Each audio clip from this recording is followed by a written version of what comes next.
Buenas noches. En nombre del Frente Cívico y del Colectivo Prometeo, organizadores de este encuentro, les doy las gracias a ustedes por su presencia. La palabra Venezuela, hoy en día, cualquier referencia que se haga a su nombre en cualquier reunión de cualquier tipo, es un signo de contradicción. Porque estamos en un momento en que todos somos conscientes, estemos o no estemos de acuerdo con la revolución bolivariana, que Venezuela es hoy un objeto de campañas mediáticas sin cuello, saltándose incluso cualquier deontología profesional en el periodismo. También es cierto que Venezuela es en estos momentos el objeto de una campaña internacional de cerco, no solamente mediático, político, económico, de todo tipo y de toda índole. Pero también es cierto que Venezuela atrae hacia sí la simpatía de millones de hombres y mujeres que han tomado una opción en el debate y en la lucha que en estos momentos se está produciendo en el mundo. Aunque aparentemente en nuestro entorno no sirven las balas, ni haya bombas, y creamos que estamos ante una conflagración, estamos en una batalla tremenda, terrible. Hoy en estos momentos se está dilucidando en el mundo y en determinados puntos del mundo una confrontación que puede terminar por ser una confrontación mucho más generalizada o seguir subyaciendo durante mucho tiempo. Pero sí es cierto que hoy el debate y el combate entre los defensores del viejo sistema, y digo viejo en la medida en que sus consecuencias están atacando los derechos humanos, y los que pugnan por encontrar un orden más justo, encuentran en Venezuela el signo de esa contradicción. Porque las preguntas nos asaltan a todos. Las preguntas nos asaltan a todos. La revolución bolivariana, ¿exactamente en qué consiste? ¿Las gentes en Venezuela saben qué es la revolución bolivariana? Me refiero al pueblo en general. ¿Es una vía hacia el socialismo? ¿Es quizás un movimiento de tipo caudillista en el que su promotor y fundador ha muerto y es difícil continuar por la senda que él marcó? ¿Qué hay de cierto en lo que se cuenta sobre Venezuela? Estamos ante una vía inédita en Iberoamérica. ¿Qué perspectivas de futuro tiene la revolución bolivariana y Venezuela? ¿Qué provecho podemos tener los demás que estamos en lucha del ejemplo bolivariano? Multitud de preguntas, multitud de interrogantes, pero que se resumen en lo que al principio dije yo: Venezuela sigue siendo un signo de contradicción. Recuerdo haber leído esas palabras en una historia de Pierre Vilar, que hablando de la historia de España, la escribió durante el franquismo. Decía: España en estos momentos, en la lucha que hay entre los demócratas y el régimen, es un signo de contradicción, una esperanza para mucha gente. Pero claro, los deseos, las opiniones, las emociones que unos y otros podamos sentir por Venezuela deben ser tratados con serenidad, con capacidad y a través de un análisis y de una crítica. Y cuando hablo la palabra crítica me quiero atener a ella misma en su sentido etimológico. Crítica significa análisis, crítica significa rigor, investigación. Y para eso el Frente Cívico y el Colectivo Prometeo han traído a una persona que a nuestro juicio reúne todas estas cualidades. Para empezar, es una voz autorizada en su condición de asesor del gobierno venezolano. Es una voz que naturalmente ha optado totalmente en su apuesta por todo aquello que signifique búsqueda de un mundo mejor. Y consecuentemente es un hombre que trabaja para y con la revolución bolivariana. Pero eso no le impide ser lúcido, ser crítico, repito, crítico en el sentido etimológico, en la búsqueda de lo que cualquier persona que quiere un mundo mejor no puede nunca renunciar: la lucidez, la conciencia, el superar las contradicciones, el buscar la verdad. Desde incluso a veces tenga que hacer un análisis con un instrumental que no le gustaría, porque en cierta medida puede chocar con sus sentimientos, con sus emociones.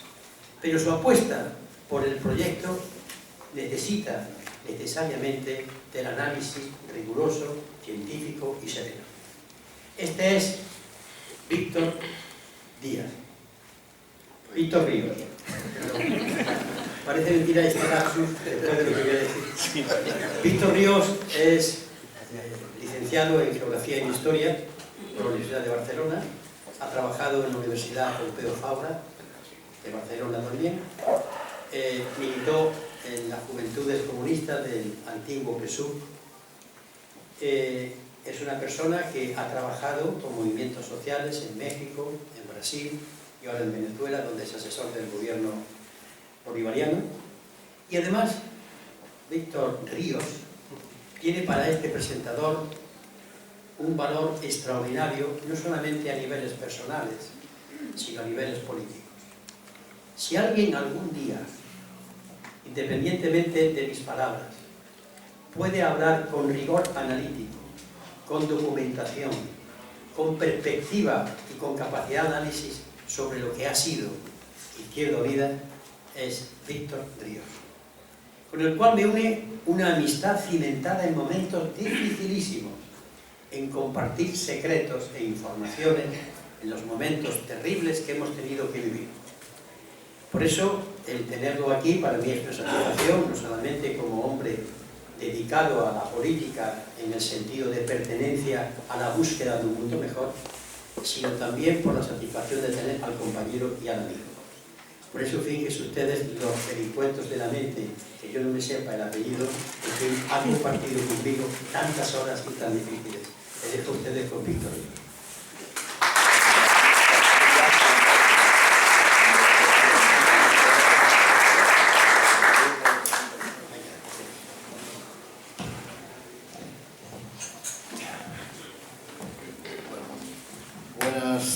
Buenas tardes, noches a todos y todas. En primer lugar, mi agradecimiento de corazón muy sincero al colectivo Prometeo, que para mí es un ejemplo de lo que se puede y de lo que se debe hacer, del papel de unas gentes unidas por unos valores para crear un espacio, una plataforma que facilita la comunicación, la reflexión colectiva, todo eso. Mi agradecimiento al Frente Cívico Somos Mayoría, en Córdoba, por esta invitación. Mi agradecimiento al camarada Julio...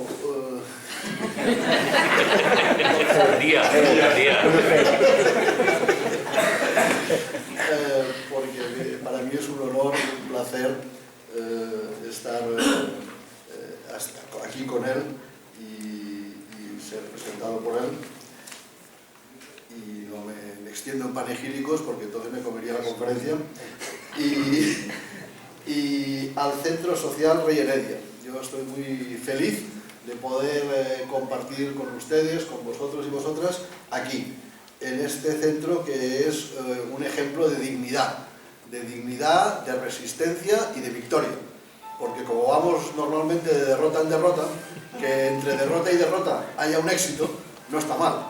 Y esto ha sido una victoria, el conseguir que este centro, con vuestra dignidad, con vuestra lucha, con vuestro aguante, haya torcido al poder de Córdoba, pero al poder, sus aviesas intenciones sobre este propio centro. Y que ahora sigamos aquí ya tranquilos, pudiendo compartir en esta ocasión y en tantas otras, pues me alegra mucho. Felicitaciones al Centro Social Rey de Heredia por esta victoria en medio de tantas derrotas, ¿no? Yo creo que el tema este que me habéis planteado, el colectivo Prometeo y el Frente Cívico, es un tema que tiene por lo menos un triple interés. Uno, aportar elementos para facilitar la comprensión de la situación en Venezuela. Enseguida voy a eso, que es lo principal. Pero, dos, extraer lecciones sobre y para los procesos de transición que se propongan romper con el neoliberalismo y orientarse hacia la superación del capitalismo en el mundo actual. En mi opinión, existe una carencia de reflexión sobre lo que podría ser hoy una sociedad postcapitalista, sobre las relaciones entre Estado, mercado y sociedad organizada en procesos de transición para trascender el capitalismo, no solo el neoliberalismo. Una reflexión que parta y que incorpore un balance de las experiencias denominadas socialistas en el siglo XX. Creo que hace falta esa reflexión, en buena parte pendiente, el saldar cuentas con nuestra propia historia para ver qué queda y qué hemos aprendido de esa historia de cada uno. Venezuela y el proceso venezolano ayuda y da elementos para esa reflexión. Y un tercer interés también lo tienen las enseñanzas que ese proceso de transformaciones en Venezuela nos da sobre el papel de la movilización social, de la lucha cultural y de su relación con las formas de hacer política, de los aciertos y de los errores que se han dado en Venezuela en estos años, en la movilización social, en la lucha cultural y en las formas de hacer política, también podemos sacar lecciones. Yo creo que sería bueno partir de dos consideraciones previas. Una, la singularidad de Venezuela. Yo esto siempre llevo muchos años, como 30 años así, trabajando, investigando sobre América Latina, que me apasiona y me interesa, y una de las primeras conclusiones que saqué ya hace muchos años y mantengo, es que América Latina es un conjunto muy diverso, en que la diversidad nacional ha primado históricamente sobre los denominadores comunes. Diría más, que es más importante entre cada uno de los países lo que les diferencia, lo que les da personalidad propia, que lo que los une.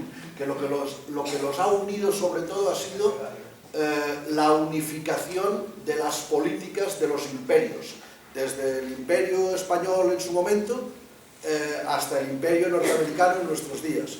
Y las agresiones, las colonizaciones, las intervenciones, la época de dictaduras, la deuda externa y tal, eso es lo que ha unificado, ha dado un denominador común, todos frente a esas políticas. Pero luego cada país era cada uno. Y primaba una diversidad étnica, no tiene nada que ver Argentina con Guatemala o Bolivia, con indígenas y sin indígenas, o con Brasil, que tiene todo incluido, porque es ella misma un continente, etc., ¿no? Venezuela es también singular en eso, y eso hay que entenderlo. Lo que une a América Latina es la geografía, el continente, y un proyecto, o sea, aparte de que los desastres que le han venido de fuera, el proyecto de José Martí, de Simón Bolívar, de tantos, un proyecto, un sueño, una utopía de unir, pero que quedó en un proyecto hasta este siglo, que quedó en proyecto, o proyecto derrotado, con inicios como el de la Gran Colombia con Bolívar, pero proyecto derrotado también, ¿no? Yo creo que uno de los legados de Chávez ha sido el que sembró un proyecto latinoamericano que ha unido y que ha dado unos frutos. Hoy está reunido en Ecuador la CELAC, toda América Latina, salvo Estados Unidos y Canadá, para superar a la OEA, plantea Correa, el presidente de Ecuador. Eso es un cambio histórico. Por primera vez hay una unión latinoamericana por abajo, de pueblos y de gobiernos. Eso es novedad. Pero prima la singularidad. La singularidad de Venezuela ya la diré cuál es, cuál me parece, vaya. Y la otra consideración previa es la tremenda dificultad de comprender la realidad, no sé por dónde se me oye, pero es igual, se oye, ¿no? Vale. Uy. Ahora está ajustando para que se oiga mejor.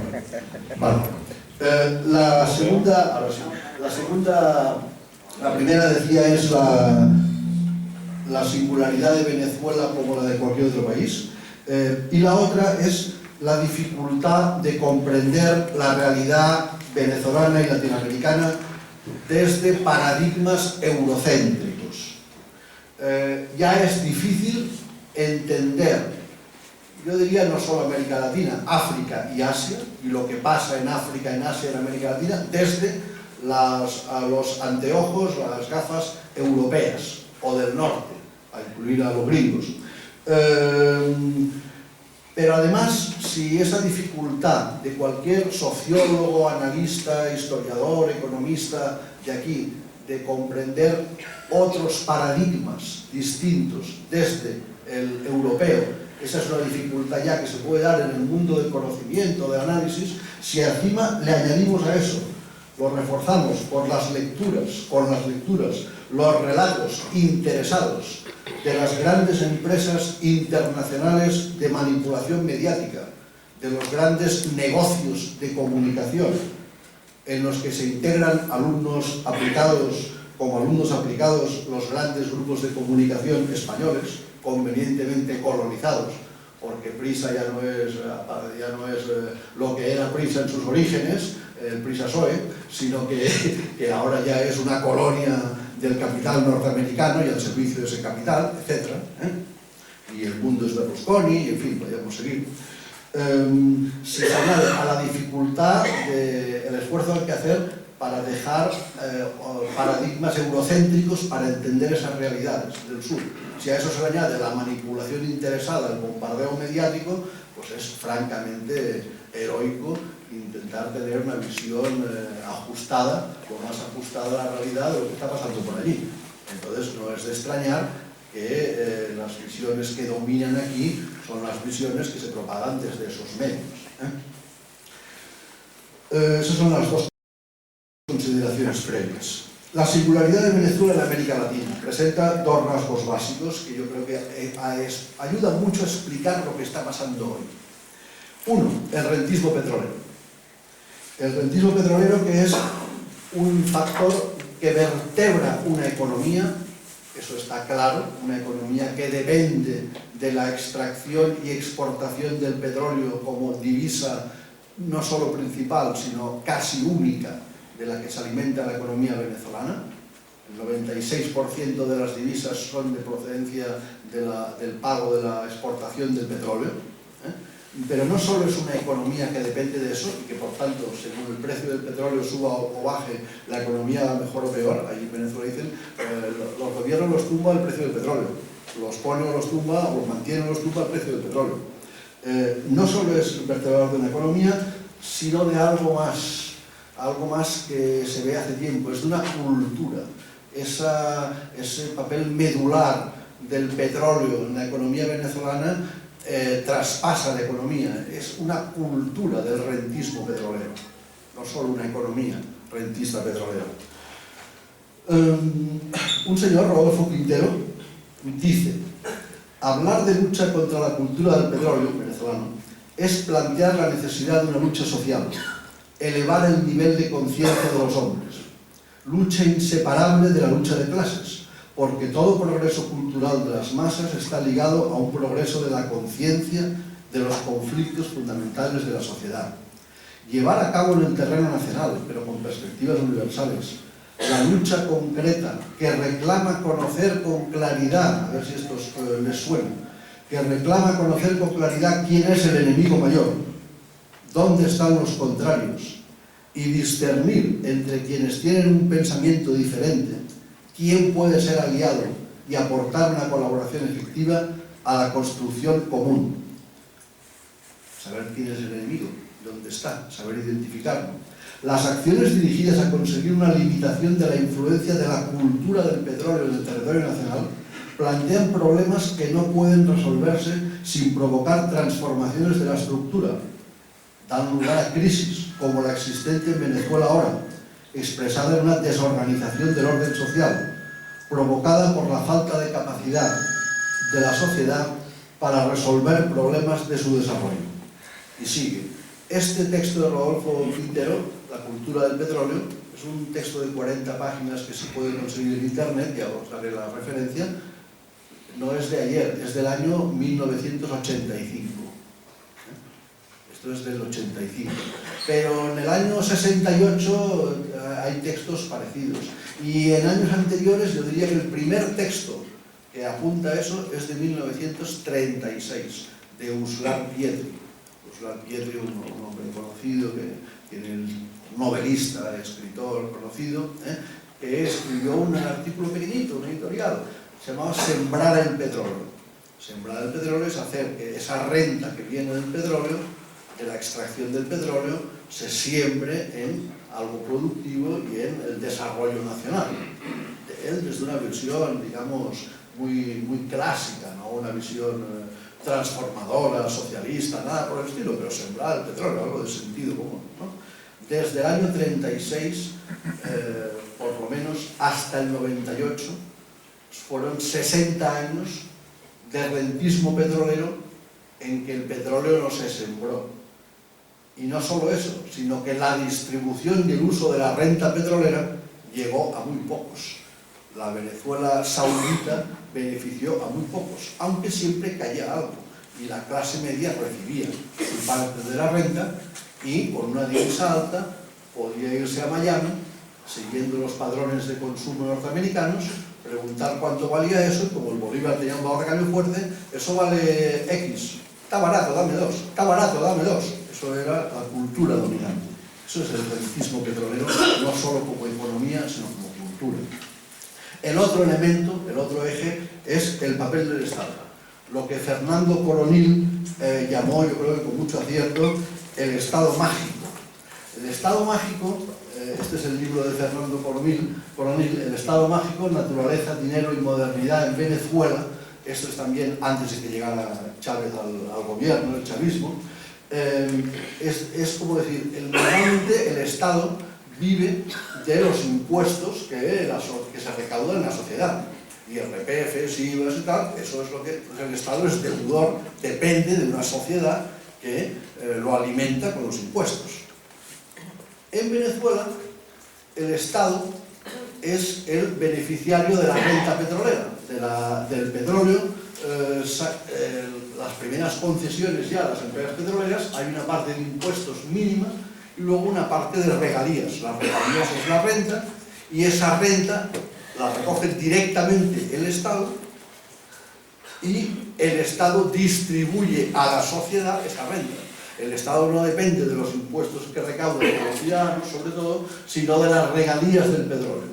Por tanto, es un Estado que está por encima, que no recibe de la sociedad vía impuestos, sino directamente de las divisas que importa, que recoge de la renta petrolera, y es el Estado mágico que está por encima y reparte esa renta entre las empresas, en políticas sociales unas u otras, etc. Es un Estado mágico situado por encima.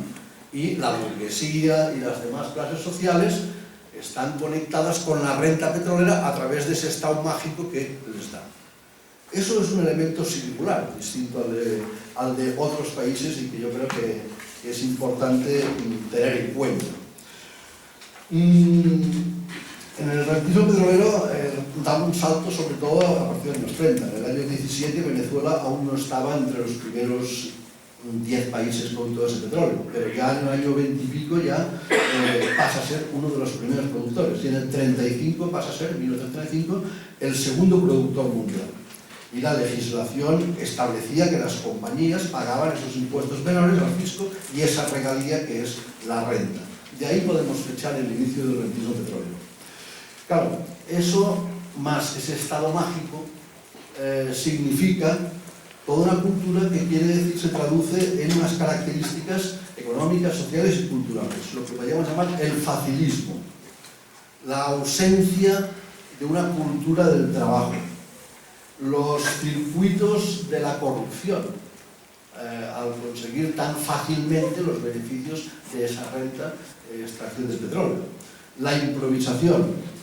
Y seguramente eso explica mucho de los sucesivos fracasos de los planes de la nación, porque en Venezuela se ha planificado también en la época de la Cuarta República. Había los planes nacionales, que eran como planes quinquenales, solo que como eran en una Venezuela que no contestaba el orden dominante, nadie se metería con ellos como planes soviéticos.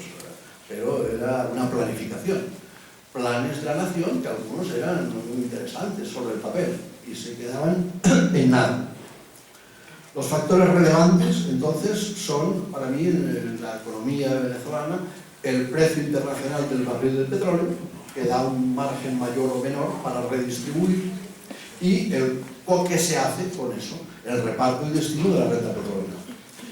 En la Cuarta República, desde el 36, se produce, en los momentos de mayor alza del precio del petróleo, los momentos de abundancia de la Venezuela saudita, que se habla de sembrar el petróleo, pero ¿para qué? O sea, cuando tenemos ya un poderío por esa renta, vamos a tener un bolívar fuerte y no hace falta invertir en industrializar. Los planes de industrialización de Venezuela, hay ensayos, artículos, libros, van desde 1920 hasta el 92, son planes sucesivos de industrialización, de sustitución de importaciones, fracaso tras fracaso.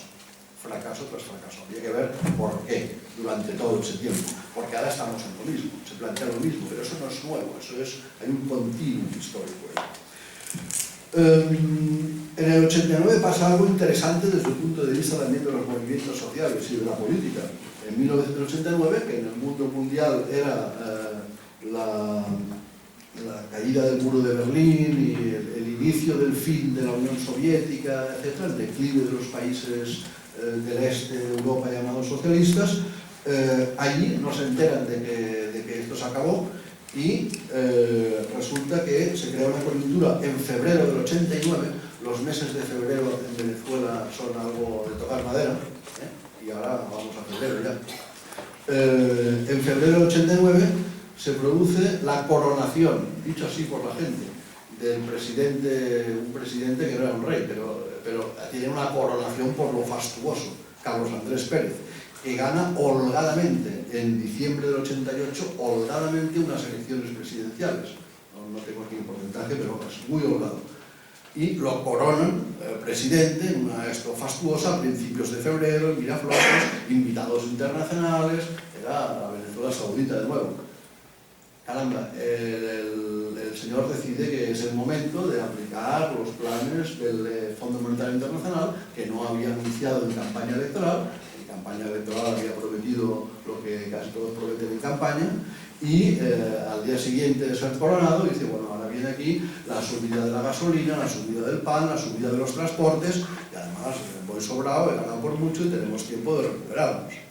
Bueno, eso fue a primeros de febrero. El 27 de febrero, cuando sale el decreto de la subida de la gasolina, del pan, los transportes, hay una insurrección popular generalizada que empieza en los altos de Miranda, el estado Miranda, donde está Caracas, Guarenas, Guatire y en Caracas, y se extiende por todo el país y es reprimida salvajemente con miles de muertos, el Caracazo. Y eso es la gente que no se había enterado que no había alternativa al neoliberalismo, como decían Thatcher y Reagan y estos, ¿no? Ellos, es la primera explosión, yo creo. Y eso pasa en el mismo mes en que es coronado con todos los fastos del otro. O sea, en un mes hay una celebración histórica y el pueblo que en diciembre había votado mayoritariamente, tal, al cabo de un mes se insurrecciona, sin vanguardia revolucionaria que dice aquí llegó el momento. No, es la gente que se insurrecciona.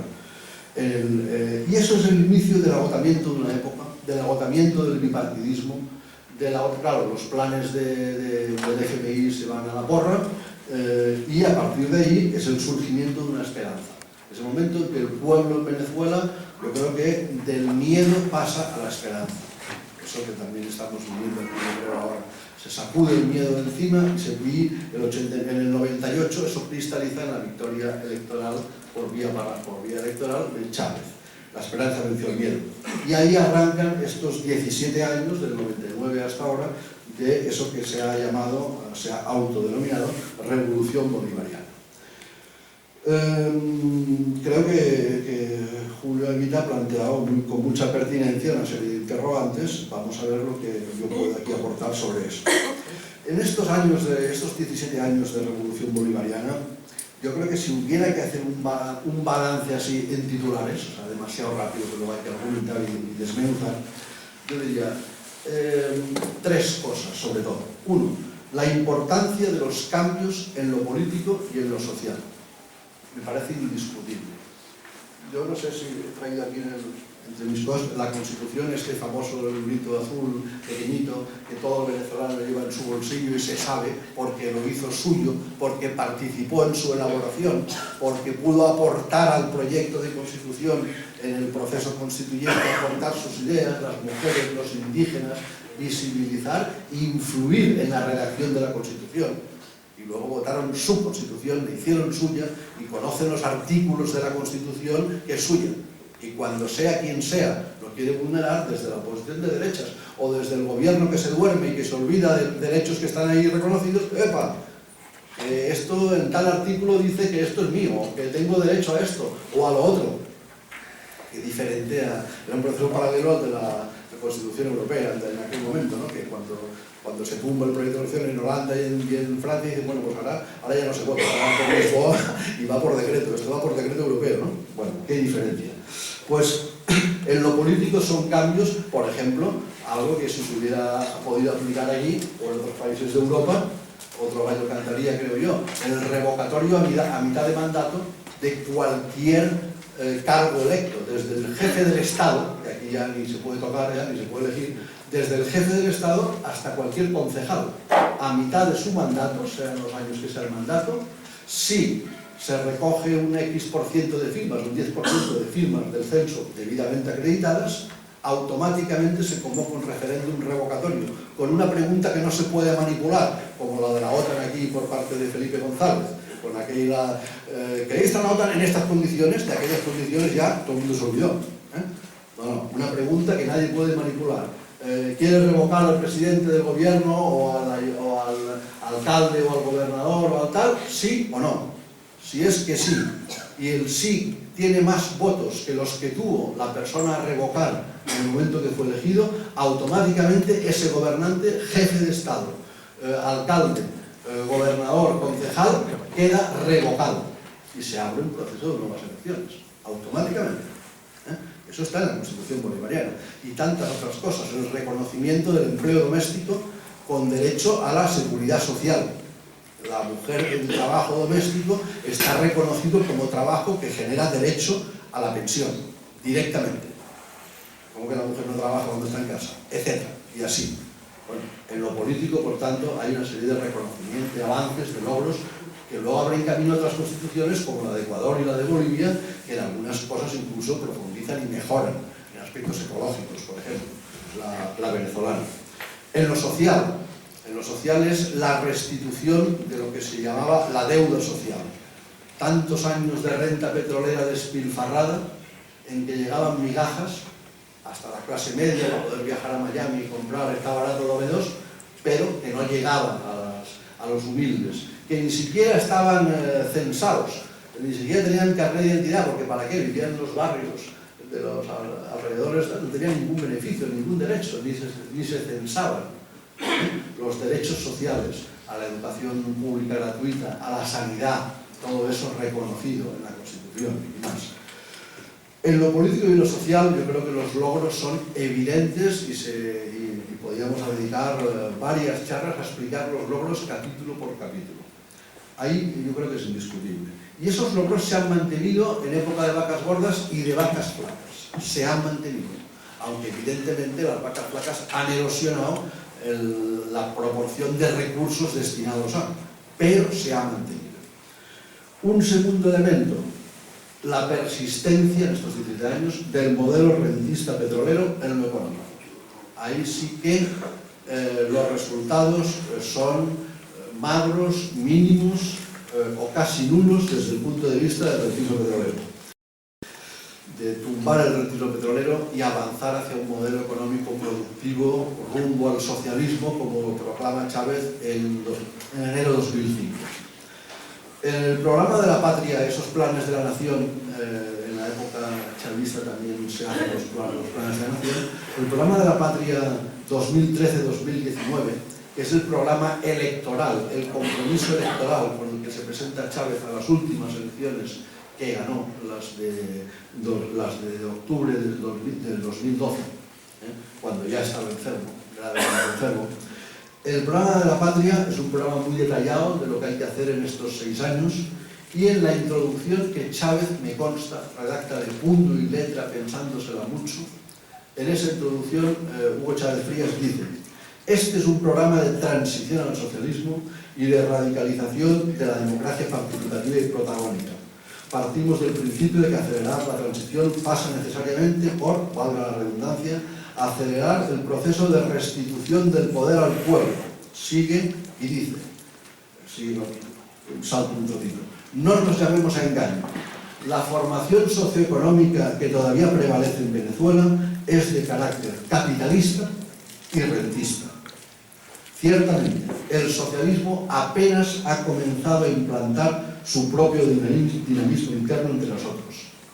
Este es un programa precisamente para afianzarlo y profundizarlo, direccionado hacia una radical supresión de la lógica del capital que debe irse cumpliendo paso a paso, pero sin aminorar el ritmo de avance hacia el socialismo. Para avanzar hacia el socialismo necesitamos de un poder popular capaz de desarticular las tramas de opresión, explotación y dominación que subsisten en la sociedad venezolana, capaz de configurar una nueva socialidad desde la vida cotidiana, donde la fraternidad y la solidaridad forman parejas, etcétera, etcétera, etcétera. Esto pasa por pulverizar completamente la forma de Estado burguesa que heredamos, la que aún se reproduce a través de sus viejas y nefastas prácticas, y darle continuidad a la invención de nuevas formas de gestión política. Esto lo dice Chávez en junio del 2012, cuando presenta su programa para el 13-19. Es decir, el primero que es consciente de que tras del 99 al 12, ¿no? O sea, tras 15 años o 14 años de revolución bolivariana, y desde que se proclamó la voluntad de ir al socialismo en diciembre de 2004, enero de 2005, primero que seguimos en el capitalismo rentista, es Chávez. Eso es un reconocimiento de realidad, que en parte es un reconocimiento de que no por mucho pregonar que vamos al socialismo, que queremos el socialismo, o por poner etiqueta de socialista a una empresa pública, que ya lo era antes, o a una empresa nacionalizada, una empresa privada de lácteos o de cemento, y ahora se llamará empresa socialista de cemento, y ahora le pondremos la etiqueta empresa socialista de lácteos, en un trozo que ya no voy a colocar porque si no, pero os voy a pasar el vínculo a un Consejo de Ministros transmitido en vivo y en directo, en el que Chávez hace un análisis después de ganar las elecciones en octubre, súper crudo.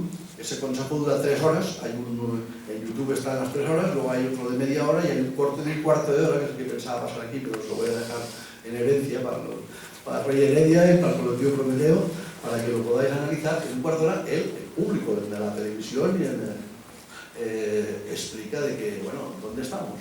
¿Dónde estamos? ¿Qué hemos hecho? Y dice, aquí hay gente que pone el nombre de socialista a una empresa, a una avenida socialista de no sé qué. ¿Y por eso es que estamos en el socialismo? Pues no. Pues no. Y él remata esa reflexión con 2 consignas: eficiencia o nada, que en tantos casos la ecuación era nada, y comuna o nada. Comuna o nada es poder popular, organización del poder popular por abajo, que era uno de los signos diferenciadores y distintivos del socialismo del siglo XXI que propugnaba construir Chávez, con referencia a los socialismos del siglo XX. No se ha hecho tampoco en Venezuela un balance riguroso, exhaustivo, detallado de las experiencias socialistas o así llamadas del siglo XX.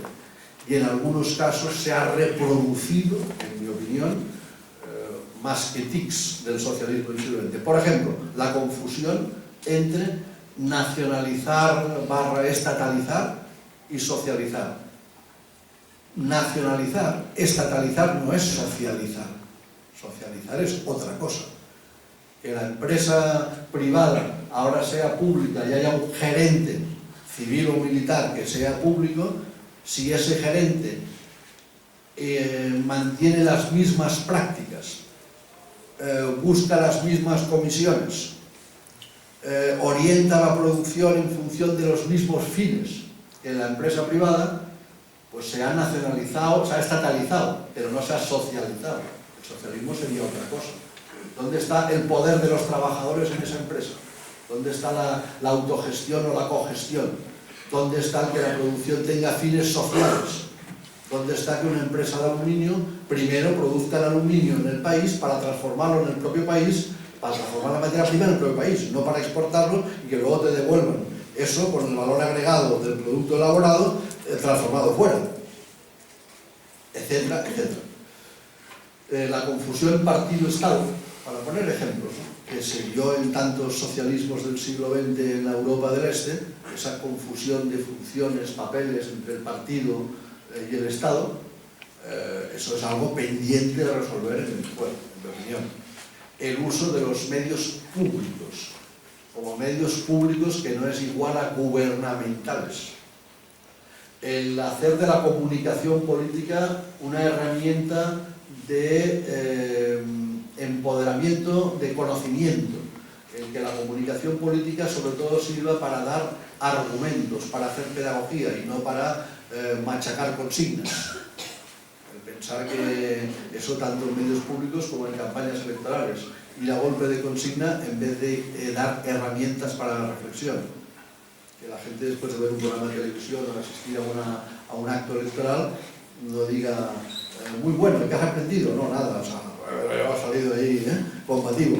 No, que le den los argumentos para explicar qué está pasando, qué es eso, por qué la economía está como está y no es solo consignismo. Bueno, todo eso, ese balance no se ha hecho y es una de las asignaturas pendientes en este proceso.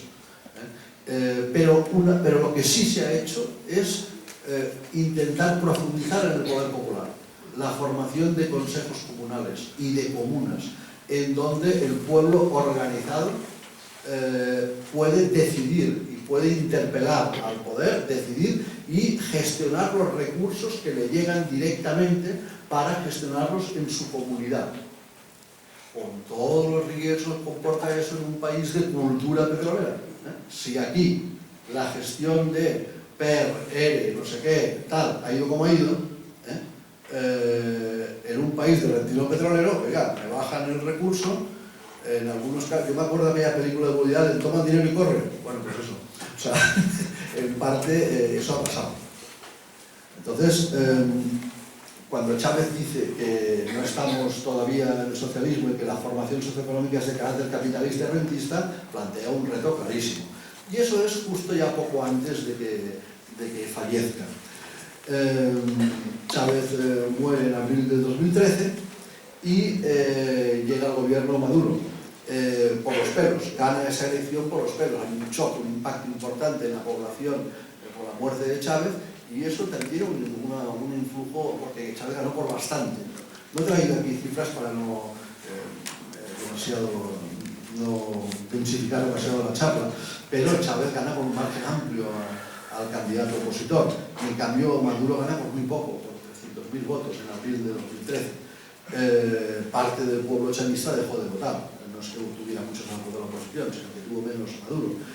Y ahí empieza un periodo difícil, en el 2013, desde abril hasta diciembre, pero que con un trabajo bastante fuerte del gobierno se consiguió una remontada electoral y en diciembre de 2013 el chavismo gana elecciones municipales por 75-25%, y vuelve a abrirse la horquilla de la diferencia de votos más de 1 millón. Se trabajó duro, se trabajó bastante, con logros prácticos que la gente veía. Y ahí es, en mi opinión, porque las periodizaciones son siempre muy subjetivas, cuando el imperio toma su decisión. Quedaban por primera vez en Venezuela 7 trimestres por delante, todo el 2014 y el 2015 hasta el último trimestre que se convocaban las elecciones parlamentarias, 7 trimestres sin elecciones, inédito. En Venezuela, como sabéis, ha habido muchísimas elecciones y no a la catalana, no porque el presidente convoca cuando le parece para ver si gana y luego pierde, etcétera, etcétera. No, o sea, elecciones sin zascandilería por los procesos democráticos. Y 7 trimestres sin elecciones. Y eso iba a permitir, o podía permitir al gobierno, equilibrar la economía, profundizar en el uso de la renta petrolera para sembrar el modelo productivo y a la vez profundizar el poder popular en el que Chávez tanto insistía, las comunas organizadas en todo el país. Eso sí que podía hacer irreversible o difícilmente reversible la implantación de esa llamada revolución bolivariana. Eso era una amenaza de verdad, que se consolidara a la muerte de Chávez, tras la muerte de Chávez, se consolidara el proyecto y sin Chávez. Eso el imperio tenía claro que no lo quería permitir con Chávez y que tenía la oportunidad, ahora pensaban que tenía la oportunidad sin Chávez. Eso está documentado. En 2007, un exsecretario de Estado bajo el gobierno de Bush, Lawrence Hickenlooper, en una entrevista en el canal Fox News, que es el canal de ultraderecha norteamericano, hablaba de que se debe hacer lo posible para dificultar la situación económica en Venezuela. Eso en el 2007. Ese hombre decía que la popularidad de Chávez, entonces, con el pueblo venezolano solo se mantiene si la mayoría se siente con la capacidad de mejorar su nivel de vida y bienestar. Si en algún momento la situación económica se pone grave, la popularidad de Chávez en tu país declinará y es la única arma que tenemos para usar contra él, que debemos ya estar utilizando, principalmente las herramientas económicas para empeorar la economía de su país con la intención de bajar su nivel de apoyo en Venezuela y la región. Eso es en 2007. El periodista le plantea si es posible cortarle por las rodillas económicamente, luego nos acusarían como siempre, ahí van los gringos otra vez, y el estadista norteamericano dice, claro que nos afectarán, nos acusarán por lo menos, tal. Y entonces el periodista le pregunta, con toda la impunidad, la prepotencia de su televisión, ¿esperamos que su economía colapse o lo empujamos hacia esa dirección? Y el otro no se corta un pelo. Creo que debemos impulsarlo. Cualquier cosa que podremos hacer para dificultar su economía en este momento sería bueno, pero intentaremos hacerlo de una manera que no nos involucre en un conflicto directo con Venezuela, si se puede evitar. Esto no es un documento desclasificado después de 30 años como en Chile, esto es del 2007, ¿no? Pero bueno, esto es a las claras los planes que se han implementado. Lo que tenía que ser, 7 trimestres por delante, equilibrar la economía y tomar decisiones que no se habían tomado en todos estos años. El precio de la gasolina. El precio de la gasolina en Venezuela, llenar un tanque de gasolina cuesta €1, en cambio, medio euro, 0,5, 50 céntimos de euro llenar un tanque. Es más caro comprar un botellín de agua, o comprarle 2 caramelos en una tienda. Entonces, una cosa es que el precio no sea el precio del mercado internacional, otra cosa es que el precio de venta dentro... Claro, había la memoria histórica del 89, cuando Juan Álvarez Pérez lo subió a las bravas, ¿no? Y el riesgo y el miedo. Y no se toma la decisión a tiempo, una decisión que el pueblo entendía, que el pueblo entiende que hay que tomar. O la política fiscal de un gobierno que va rumbo al socialismo desde el 2005, de forma declarada. Resulta que ves lo que pagan los ricos, los empresarios, las rentas altas en Venezuela, en impuestos, sumados todos, IVA y IRPF de allá, por decirlo de alguna manera, y resulta que en impuestos pagan menos que en la neoliberal Colombia, en la también neoliberal con gobiernos PepsiCo, Coca-Cola, disque socialdemócratas en Chile, Colombia, Chile y Estados Unidos. Ahí la carga impositiva en Colombia, Chile, Estados Unidos es mayor que en Venezuela. En la Venezuela que va rumbo al socialismo y que según la oposición este comunismo no lo está matando. Lo está matando, pero con impuestos. Algunos empresarios que pensaban que ese comunismo los estaba matando se vinieron para aquí. Se vinieron para aquí y duraron 6 meses aquí. Cuando vieron los impuestos aquí, el tener que legalizar a los trabajadores en la seguridad social y tal, dijeron, pues aquello era comunismo, lo de Venezuela esto ya no, ni te digo cómo se llama esto. Y para ellos esto era el paraíso, se volvió corriendo para allá otra vez. Entonces, claro, la necesidad de una política fiscal digna de ese nombre, ya no digo socialista avanzada, sino al nivel de los países de la región neoliberales que están por debajo de la media impositiva latinoamericana. Es La media hipotecaria está en torno al 20-22%, esos países estarán en torno al 11-15% y Venezuela estaba al 4%. Claro, precio de gasolina, política fiscal, eso es lo que se tenía que haber tomado. Había ese tiempo para tomar sus medidas. La lucha contra la corrupción, que Maduro evidentemente ve que es un problema grave y la primera habilitante que pide al Parlamento es para luchar contra la corrupción.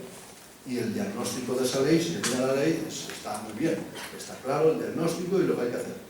Luego los resultados son muy escasos, porque la corrupción es algo medular que viene de todo el ciclo petrolero desde antes y que no es ya solo un político, un empresario, está en la justicia, está en los cuerpos de seguridad, está en la Fuerza Armada, o sea, es algo nuclear también en el sistema en general.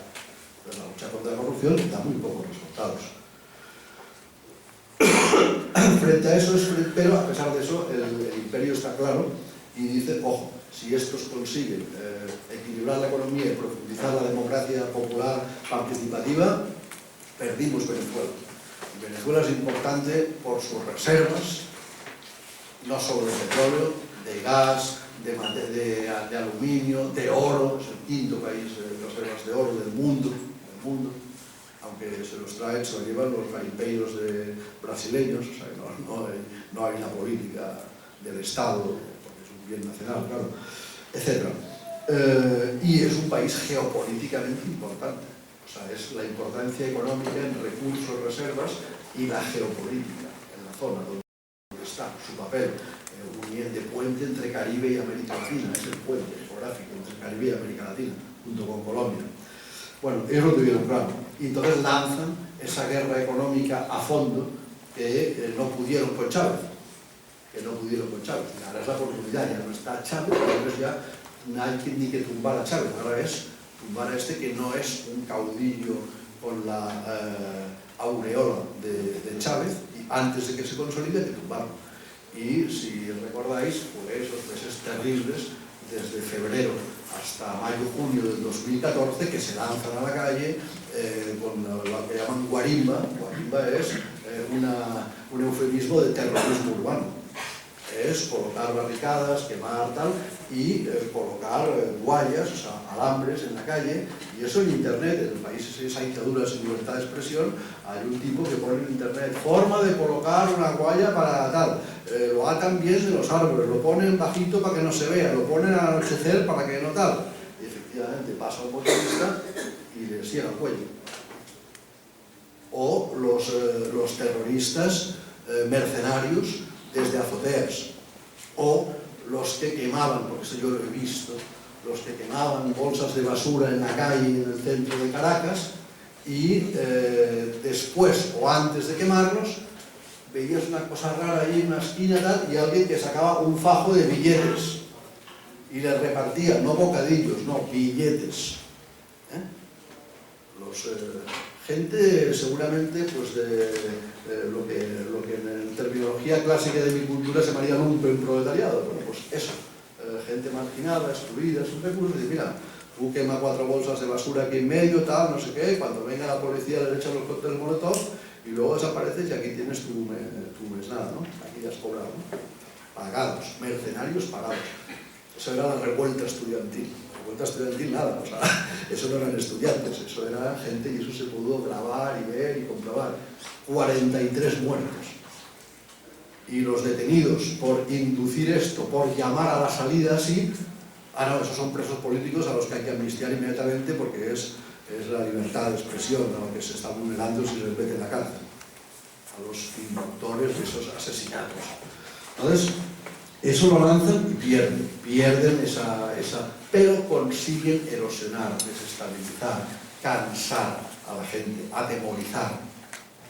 Y si además la guerra económica incluye el pedir divisa al Estado para importar bienes del exterior y pedir $1 millón y de ese $1 millón importar en realidad por valor de 300.000 o 400.000 y lo otro desaparece y se coloca y se vende en el mercado paralelo una parte y la otra parte se coloca en un paraíso fiscal fuera y la mercancía que llega se acapara se acapara y se dosifica su salida, o se coloca, porque la venta en Venezuela es a precios subvencionados de la cesta básica, de lo básico, la leche, el pan, la harina de trigo y de maíz, un montón de productos, el arroz, los frijoles, todo eso está subvencionado, independientemente del precio que se haya comprado, luego se subvenciona. Entonces, eso lo puedes comprar por 10 bolívares en un supermercado del Estado, pero en Colombia ese mismo producto, ese litro de leche o eso tal, en vez del equivalente a 10 bolívares, es en peso colombiano el equivalente a 120 bolívares. El que agarra ese paquete de leche y lo lleva a Colombia, por cada paquete que pasa, el margen de ganancia es muchísimo mayor que en Venezuela. El tráfico de bienes por la frontera es casi un 40% de los bienes que iban para surtir el mercado venezolano que pasan por las mafias a la frontera. Mafias en que hay todo, desde empresarios hasta los que están en el peaje con uniforme cobrando la comisión para yo no he visto nada. O yo no sabía lo que llevaba ese camión. Todo. Hay para todo, para toda la cadena, para corromper toda esa cadena. Eso es la guerra económica. Entonces, a pesar de que algunos dicen, no, esto es un relato exculpatorio del gobierno de sus responsabilidades, eso no ha existido. Y en parte el gobierno no ha sido capaz de explicar bien lo que es la guerra económica, los mecanismos de eso a su pueblo, de tal manera que mucha gente pensaba que eso de la guerra económica era un invento del gobierno para quitarse de encima su responsabilidad de que no había abastecimiento en los mercados de sus productos básicos.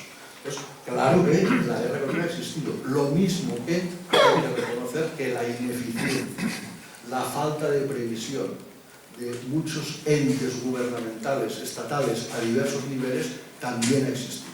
Por lo menos imprevisión, ineficiencia, en algunos casos corrupción. La suma de eso va en la misma dirección, que lo pagan los de abajo. Un pueblo consciente, un pueblo que se ha convertido en sujeto de su historia, que se ha empoderado de una constitución y de unos derechos. Un pueblo que ya no come cuentos, como se dice allí, y que por tanto sabe lo que es la oposición y no va a pasar a votar a la oposición. Simplemente se va a quedar en su casa diciendo, no, solo con el legado de Chávez, o solo con determinado discurso no me convencéis. Una parte de ese pueblo dice, no, os exijo más.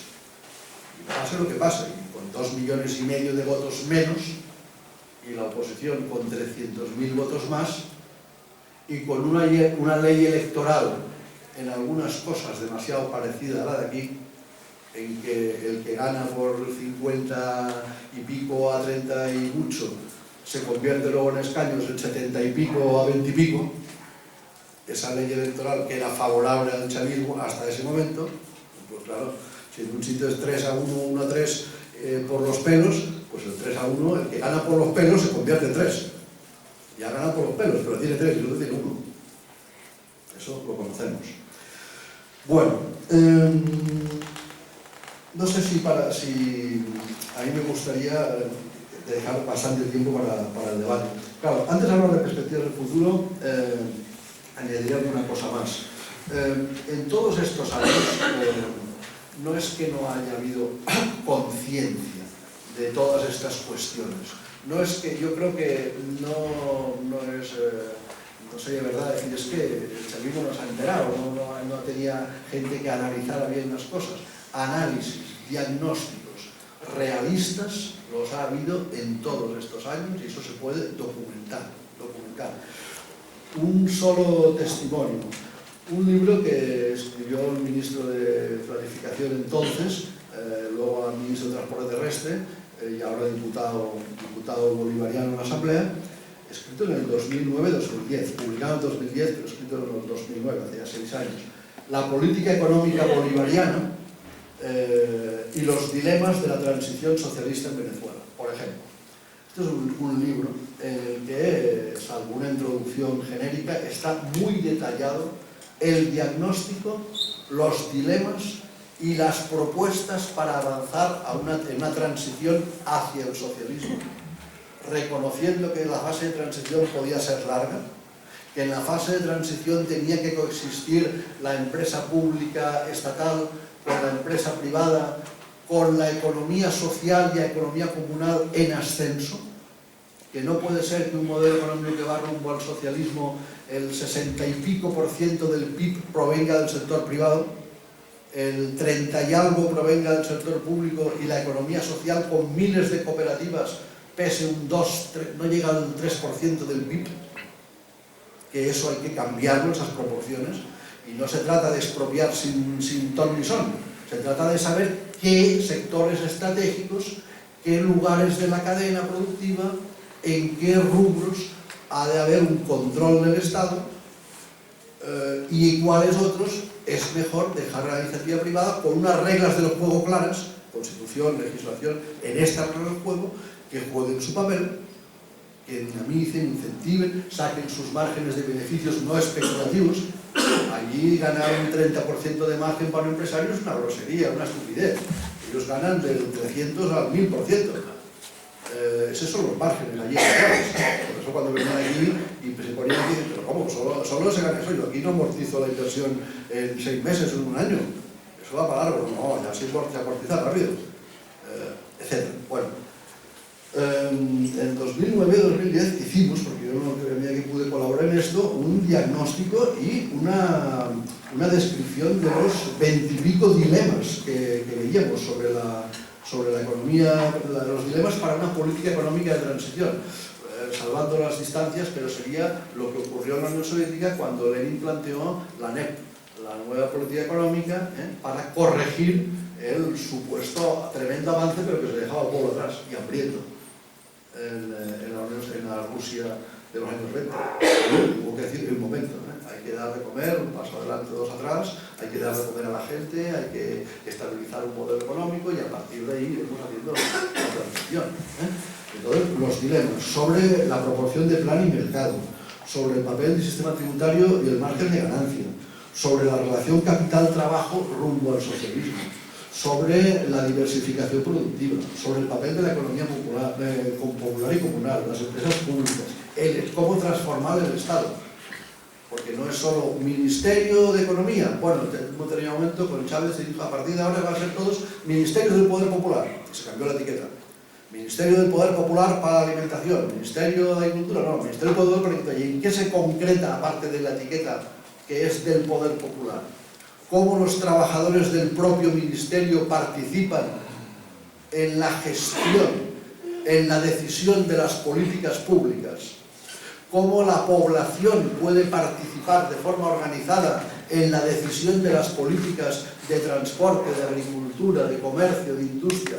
¿Cómo se organiza el poder popular para influir en las políticas públicas? ¿Cuál es el grado de participación? Todo eso, todos esos dilemas se planteaban, y después de plantear todos los dilemas se planteaban proyectos, propuestas muy concretas, sector por sector. Y esto se ha venido haciendo. Entonces, las resistencias han sido muchas. En claves culturales, como las que planteaba antes, porque la lucha de valores, claro, en Venezuela puede haber hoy una mayoría de personas que dicen, sí, nos gusta ir al socialismo, vamos al socialismo. Por supuesto, un socialismo que no toque la propiedad privada, en eso está casi todo el mundo claro, que no propiedad de medios de producción que no sean estratégicos, nada de reprivatizar el petróleo y tal, por supuesto, pero el socialismo de economía mixta, vamos a decir así. Ahora, tú preguntas, porque yo lo he hecho, oye, ¿y tú qué entiendes por socialismo? Yo, socialismo es amarse los unos a los otros, la fraternidad, tal, muy bien. ¿Y tú qué entiendes por socialismo? No, yo estoy muy contento con el socialismo porque el Estado me da, y yo lo tomo. Había una pieza de teatro de Cabrujas que salió un estudio, yo estoy encantado aquí. Uno que venía de la Unión Soviética, porque eso es de los años 70. ¿Y el socialismo qué es? No, el socialismo es el Estado. Es dame, y yo toma. Es el socialismo, claro. Y la cultura del trabajo. Cuando resulta que en una empresa privada 6.000 trabajadores consiguen una producción de 4 millones de toneladas de aluminio al año y esa misma empresa nacionalizada, al cabo de unos años, es la actualidad, esa misma empresa, 17.000 trabajadores, casi un triple, consiguen una producción que no llega al 1.000.000 de toneladas, cuando 6.000 conseguían 4 millones y 17.000 no llegan al 1.000.000, algo pasa, algo pasa. Pasan varias cosas y hay que ponderar el peso de cada uno, pero algo pasa. Entonces, ahí es donde yo decía que se podía aprender también para las transiciones socialistas. No es decir, ya está, lo privado se convierte en público y listo. Bueno, depende de cómo gestiones lo público, que digan a la comunidad valenciana si gestionar lo público es garantía de que eso es de todos y para todos. Depende de cómo se gestione, etc. Bueno, yo creo que ya voy terminando para el coloquio. Perspectivas de futuro. Aquí sí que voy a ir a la gallega. A la gallega hay que decir, oiga, depende. ¿Qué puede pasar? Mire, 4 escenarios. Que son los siguientes y los digo sin orden de probabilidad. A 6 meses vista, a corto plazo, ¿qué puede pasar? 1. Que el plan económico que ahora se está planteando una vez más, lo productivo, tal, la lucha contra la corrupción, todo eso funcione y además se comunique adecuadamente, eso refuerce la esperanza y el chavismo recupere credibilidad perdida, renazcan expectativas de recuperación y futuras victorias. 2. Que el plan económico en lo básico no funcione en 6 meses, porque es poco tiempo, porque no se atreven o no se deciden a tomar determinadas medidas, no funcione. Pero se mejore la comunicación, se haga más eficiente. Bueno, ahí puede haber grandes dificultades, nuevas derrotas, pero a lo mejor hay condiciones para recuperarse. 3. Que no funcione ni el plan ni la comunicación. Eso va al colapso y a una victoria, a continuar la victoria de la derecha de este mes de diciembre, sin violencia extrema porque no les hace falta, porque van avanzando y ya el desgaste de las colas, del desabastecimiento, hace su trabajo solo, y entonces la perspectiva de recuperación es la de un periodo largo y penoso. Y una cuarta opción que yo no descarto es una opción de caos y de confrontación violenta, en donde intervengan terceros, no solo la derecha local, sino injerencia internacional. Cuando ayer la Asamblea Nacional aprobó hablar de crisis humanitaria en la sanidad, eso es un peligro, porque la definición de crisis humanitaria en la jurisprudencia internacional es ambigua, pero ese es un subterfugio para legitimar lo que llaman intervenciones humanitarias. Y eso está en los cuadernos de campaña del Pentágono. Libia. Se declara que en Venezuela hay una crisis humanitaria en salud, dentro de 2 semanas que la crisis humanitaria es en alimentos, y ante la emergencia humanitaria vamos a ayudar como ya sabemos ayudar, como ya hemos hecho en Libia y en otros sitios. Intervención humanitaria, bajo ese nombre. Después de haber creado la opinión pública internacional, que ahí la gente se muere de hambre, lo cual es mentira. Hay colas, hay desabastecimiento, pero la gente no se muere de hambre. Ese cuarto escenario no es descartable y febrero es un mal mes y hay poco tiempo en estos 6 meses para recuperar la economía. ¿Por qué digo 6 meses? Porque a partir de abril son los 3 años del gobierno de Maduro y la oposición podría lanzar un revocatorio. Y ese revocatorio, si la situación económica está resuelta, saneada, cosa muy difícil, la oposición lo tiene difícil para ganar. Pero si la situación económica no está resuelta en 6 meses, la oposición tiene un camino bastante fácil para consolidar la derrota del chavismo, que tendría un impacto sobre todo en el pueblo venezolano, también en América Latina y también en las esperanzas que se ha depositado en ese proceso, que tiene muchas cosas de las que vale la pena aprender y que hay que defender tanto a nivel venezolano como latinoamericano como mundial frente a lo que se ha dicho. Lamento la extensión, me disculpo por lo esquemático, pero sobre todo era intentar dar un panorama más allá de la coyuntura que permita entender las claves de la actual situación más allá. Muchas gracias.